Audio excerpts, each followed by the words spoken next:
बिस्मिल्लाहिर्रहमानिर्रहीम, अस्सलाम वालेकुम। मैं हूं समारा अब्बास, आपको अपने चैनल पर खुशामदीद कहूंगा। आज नाज़रीन बड़ी इंपॉर्टेंट खबरें कुछ।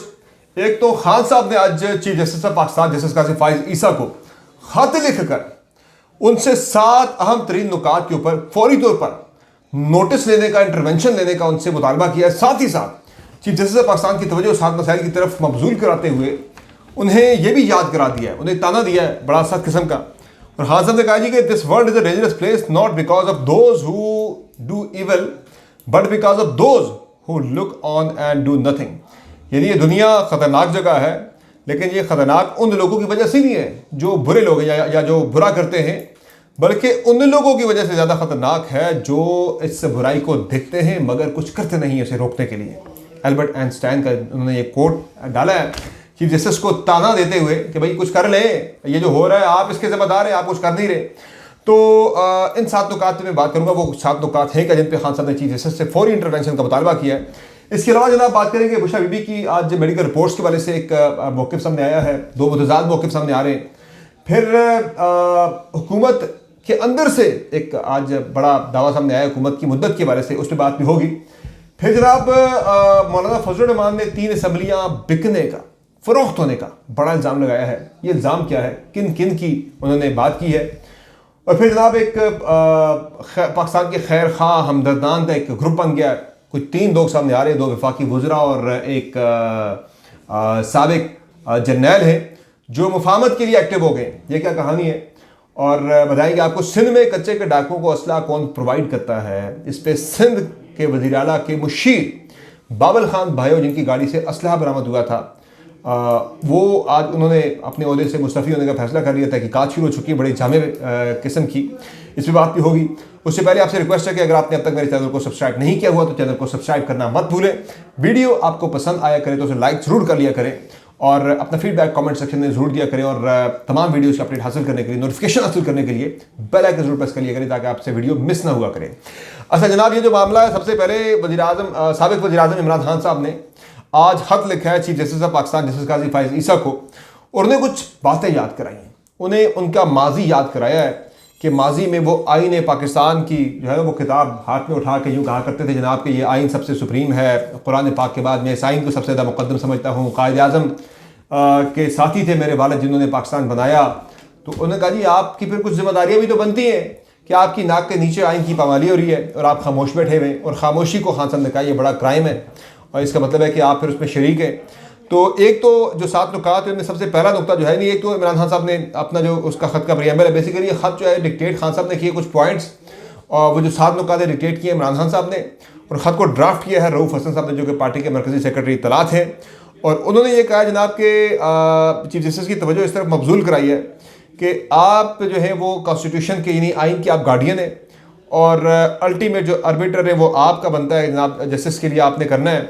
और अगर आप ऐसा नहीं करेंगे तो आवाम का जो है वो एतमाद आइन के ऊपर और मुल्क के अंदर जो है वो चीज़ों के ऊपर, सिस्टम के ऊपर उठ रहा है। उन्होंने ये भी कहा जनाब के 7 नुकात जिनकी तरफ उन्होंने तवज्जो मबजूल करी, उन्होंने कहा अगर आप इस पर नहीं कोई आपकी तरफ से प्रॉम्प्ट इंटरवेंशन नहीं होती तो फिर ये अदालत के लिए भी है मामला, यानी कि अदालत की भी जो है ये जारी है, साख जारी है। तो मैं रखकर इन 7 पॉइंट्स के ऊपर आता हूँ। एक उन्होंने पॉइंट नंबर 1 दिया, वो कहते हैं जी कि 5 साल पहले नवाज शरीफ के खिलाफ नेशनल अकाउंटेबिलिटी ब्यूरो ने एक रेफरेंस बनाया तोशा खाना का, कि तोशा खाना से उन्होंने लग्जरी गाड़ी ली। और अब वो कह रहे हैं कि इस पर यानी वो कह रहे हैं कि बंदा डिसऑनेस्ट भी है, इलीगल मीन से उसने पर्सनल बेनिफिट भी लिया, इंटरेस्ट भी हासिल किया तोशा खाना में। और ये नैब की उस वक्त की फाइंडिंग थी। और कह रहे हैं ओपन और शट केस होने के बावजूद नवाज शरीफ के 25 में से 15 गवाहान के बयान भी उनके खिलाफ रिकॉर्ड हो चुके थे। और अब नैब के प्रोसिक्यूटर जो है उन्होंने जाके अकाउंटेबिलिटी कोर्ट में कह दिया मियां नवाज शरीफ जनाब बेगुनाह है सारे मामले के अंदर। तो वो कह रहे जनाब ये डिसऑनेस्टी है और ये डबल स्टैंडर्ड्स हैं नैब के बिहाफ पे। और जो पपेट चेयरमैन लगाए गए हैं नज़ीर अहमद भट्ट, उनकी तरफ से ये सब कुछ किया गया है। और इसकी उन्होंने चीफ जस्टिस से कहा जनाब कि इसकी थॉरो इंक्वायरी करवाई जाए और नज़ीर भट्ट के कंडक्ट और उनके ऑफिस से उनके रिमूव करने के वाले से उन्हें यानी कि हटाए जाने के नैब को बरतरफ किए जाने के वाले से भी इक़दाम उठाए जाएँ। पॉइंट नंबर 2 ये खान साहब का जनाब के जो मामला है बहावल नगर का, उस पर उन्होंने कहा जी कि पुलिस जो है उसको मारा पीटा गया, लेकिन उसके बाद फिर जो है इस मामले पे बिल्कुल ही खामोशी इख्तियार कर ली गई। और कहते हैं कि पुलिस के लिए क्या ये पैगाम है कि अपने से बड़े जो हैं उनके साथ किसी यानी अपने से जो बड़ा रैंक है यानी जो पुलिस के उस टीयर में उनसे कोई अगर सीनियर आता है जनाब तो उसके खिलाफ कोई यानी कि जो बड़ा है उसके खिलाफ कोई एक्शन ही नहीं होगा जनाब।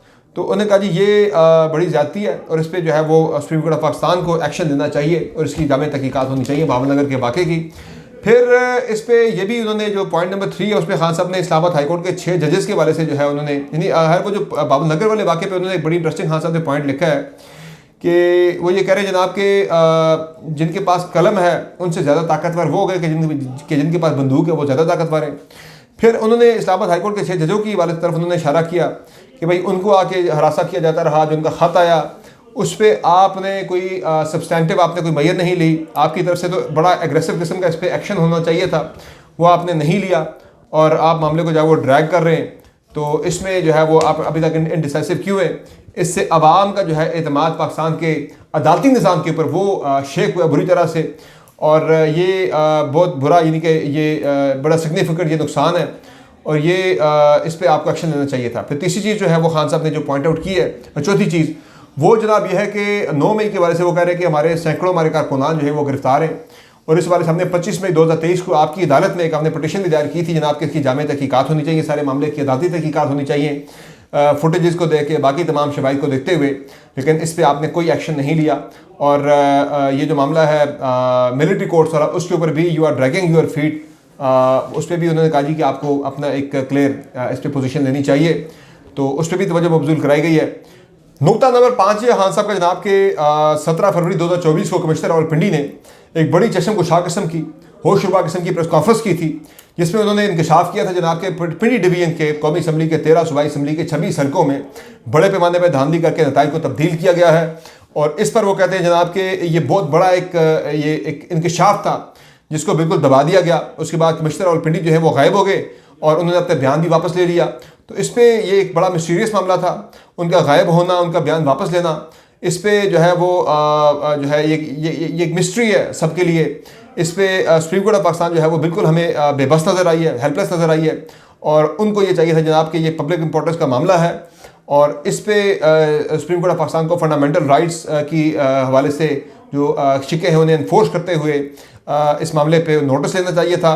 उन्होंने कहा जी कि पूरी कौम जो है उसका मैंडेट चोरी किया गया है और वो बहुत ज़्यादा इस कौम इस मामले पे बड़ी रंजीदा है, तो चीफ जस्टिस साहब का इस पर जिम्मेदारी बनती थी, उन्होंने वो अपनी जिम्मेदारी नहीं निभाई। फिर छठा नुकता जिसकी तरफ निशानदेही की गई है, हाँ सबने तवज्जो मबज़ूल कराई है चीफ जस्टिस पाकिस्तान की, वो ये है जनाब, वो कह रहे हैं कि हमने सीरीज़ ऑफ पटिशन हमने फाइल की है जनाब जो 8 फरवरी के इलेक्शन के वाले से, लेकिन उन पर किसी भी किस्म का जो है वो अभी तक नोटिस नहीं लिया गया और 2 महीने वो हो गए। वो कह रहे हैं कि रूल ऑफ लॉ और सुप्रीमेसी ऑफ द कॉन्स्टिट्यूशन के वाले से हमने मुख्तलिफ जो पटिशन हमने फाइल की थी उन पर भी किसी किस्म का कोई भी एक्शन नहीं हो रहा और इस पे कह रहे हैं कि ये भी तरजीही बुनियादों पे चीफ जस्टिस पाकिस्तान को ये पटिशनें फिक्स करनी चाहिए।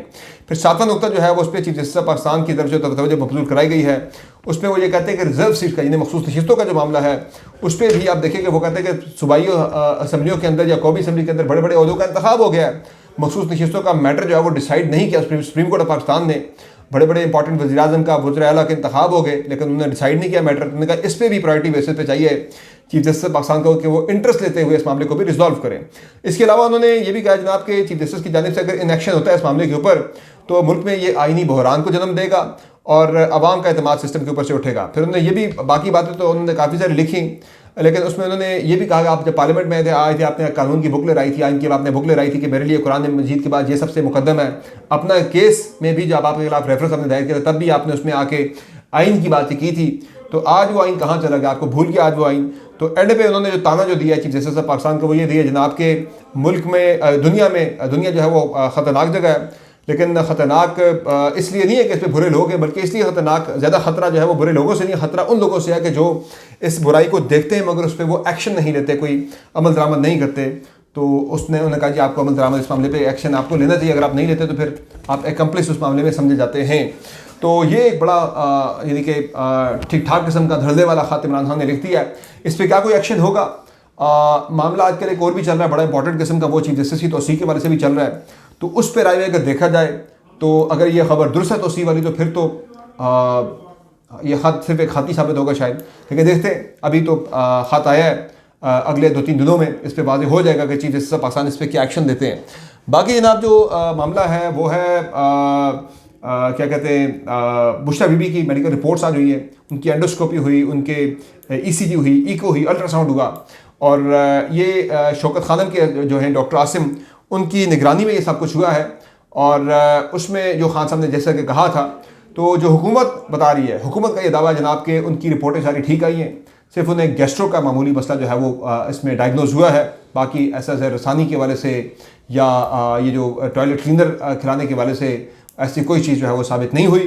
तहम पीटीआई का ये दावा जनाब डॉक्टर आसिम ने के थ्रू जो मौक़िफ़ सामने आया है पीटीआई का, वो ये जनाब कि उनकी आंत जो है, उनकी यानी कि इंटेस्टाइन के अंदर स्वेलिंग है उनके अंदर, और मामला जो हैं वो इतने ठीक नहीं, केमिकल के नमूने पाए गए हैं उनकी स्टमक के अंदर। तो जो है ये हुकूमत जो है वो इसको गलत रिपोर्ट कर रही है, मिस रिपोर्ट कर रही है। मामला मज़ीद इन्वेस्टिगेशन का तकाजा करता है।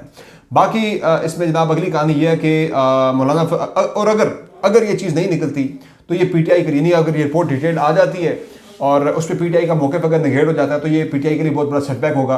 क्योंकि खान साहब ने इस हवाले से इल्ज़ाम लगाया था आर्मी चीफ के ऊपर, DGISI के ऊपर, तो ये बहुत बड़ा सेटबैक होगा कि अगर आप इतना बड़ा इल्ज़ाम लगाते हैं, निकलता कुछ भी नहीं है रिपोर्टों में से। तो और मैं यही समझता हूँ कि ये उस इल्ज़ाम की वजह से ये रिपोर्टें करवाई गई हैं। भाई इल्ज़ाम हमारे पर बड़ा आ रहा है, तरह इस मामले का दूध का दूध पानी का पानी हो जाए, वरना अगर कुछ होता तो फिर इस तरह से जाकर शिफा से रिपोर्टें ना करवाई जाती। तो मुझे लग रहा है कि इसमें पीटीआई के लिए ये सेटबैक हो सकता है बड़ा। बाकी मौलाना फजल रहमान ने इल्ज़ाम लगाया, 3 असम्बलियाँ बिकने का इल्ज़ाम लगा दिया है, जिनमें वो कह रहे हैं बलूचिस्तान की असम्बली बिकी है, KP भी बिकी है, सिंध भी बिकी है। पंजाब की बात वो नहीं कर रहे, क्योंकि नून लीग के वोटों से उन्होंने अपना सेनेटर मुंतखब करवाया बलूचिस्तान के अंदर। तो इस पर मौलाना फजल रहमान साहब जो है वो बिकी है, लेकिन किसने ख़रीदार कौन था, किसने बेची, वो डिटेल नहीं बता रहे। को 17-80 अरब की बात कर रहे हैं, इशारा उनका एस्टेब्लिशमेंट की तरफ है, लेकिन उनके पास इस मामले पे सब्सटेंशिएट करने के लिए कोई चीज़ ऐसा उनके पास है नहीं है। बाकी जनाब मामला है खुर्रम सगीर साहब का, वो ये कह रहे हैं जनाब के हो गया है ये क्या कहते हैं इसको, वो ये दावा कर रहे हैं कि हुकूमत जो है वो असम्बली मुद्दत पूरी कर लेगी, लेकिन हुकूमत शायद मुद्दत पूरी ना कर सके। उन्होंने बड़ा इंकशाफ किया है। और बाकी इसके अलावा जनाब जो मामला है एक और बड़ा इंपॉर्टेंट, वो एक ग्रुप बना है, दी न्यूज़ पे खबर दी है अंसार अब्बासी साहब ने कि कोई 3 लोग हैं जो एक पाकिस्तान के खैर खाओं के नाम से एक ग्रुप बना रहे हैं, जिसमें 2 साबिक़ वफाकी वज़रा हैं और एक उसमें जर्नैल हैं रिटायर्ड। वो इमरान खान और इस्टेब्लिशमेंट के दरमियान सुलह कराने की कोशिश कर रहे हैं। और ये दावा किया नईम खालिद लोधी साहब ने कि जनाब इमरान खान को ऑफ़र हुई है डील कि आप 9 मई के मामले पे माफ़ी मांगें, दोबारा ऐसा ना करने की अब आप यकीन दहानी कराएं तो आपको जो है माफ़ी मिल सकती है, रिहाई मिल सकती है। तो खान साहब ने कहा भाई हमने तो किया ही नहीं 9 मई, हम तो उससे लातरगी का ऐलान कर रहे हैं, हम कैसे उस पर माफ़ी मांगें। तो वो मामला आगे नहीं बढ़ सके। तो ये चीज़ें जनाब आज की। बाकी खबर ये आई है कि सिंध में जो कच्चे के डाकू के वो असला सप्लाई करने का जो इल्ज़ाम है उस पर बाबुल खान भाइयों जो कि वज़ीर आला सिंध के मुशीर हैं, उन्होंने अपना इस्तीफ़ा दे दिया है तहकीकात में शामिल होने के लिए, चूँकि उनके बेटे की गाड़ी से कुछ असला बरामद हुआ था, इल्ज़ाम उन पर लग रहा था। तो तहकीकात इस मामले की शुरू हो चुकी हैं। आज की वीडियो में इतना इजाज़त दीजिए, अल्लाह।